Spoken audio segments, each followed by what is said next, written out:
Mass అన్నమాట. ఆవిడకైతే ఇద్దరు హీరోలకు వచ్చు, కళ్యాణ్ రామ్ అండ్ విజయశాంతి గారికి వచ్చు.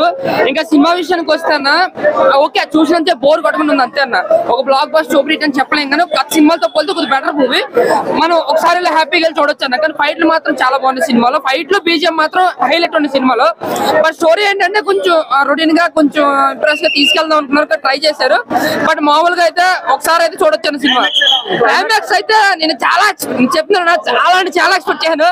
అది చెప్పేది కాదు బట్ ఎక్స్పెక్టేషన్ అంత ఉండదు. బట్ ఓకే చూసినంతసేపు బాగానే ఉంది అనిపిస్తుంది. బట్ కాల్ రేషన్ సినిమా అయితే కాదన్న, ఒక నార్మల్ కమర్షియల్ మూవీ అంతే. ఏదైనా యాక్షన్ అన్న, ఎమోషన్ యాక్షన్ సమానంగా ఉంది. బట్ ఎమోషన్ కనెక్ట్ అవ్వరు, బట్ యాక్షన్ మాత్రం బాగా కనెక్ట్ అవుతారు. ఫైట్లు 4-5 ఉంటాయి. ఫైట్లు చాలా బాగున్నాయి. ఒక సరైన సినిమాలో మూవీలు ఫైట్లు ఎక్స్పెక్ట్ చేయొచ్చు అనమాట. అంత బాగున్నాయి ఫైట్లు. అలాగే కళ్యాణ్ రామ్ గారి యాక్టింగ్, హెయిర్ డైలాగ్స్ కూడా ఇంకా ఓవర్ గా పెడితే బాగుంది అనిపించింది.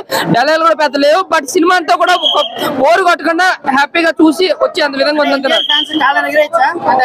లేదన్న జస్ట్ ఇట్ గా చెప్పుకోవచ్చు అంతే. సినిమా గత సినిమాలతో పోతే బెటర్ మూవీ అంతే. సో ఓవరాల్ గా సినిమా కోసం ఒక ముక్కలు చెప్పాలంటే జస్ట్ ఓకే అంతే సినిమా. Thank you.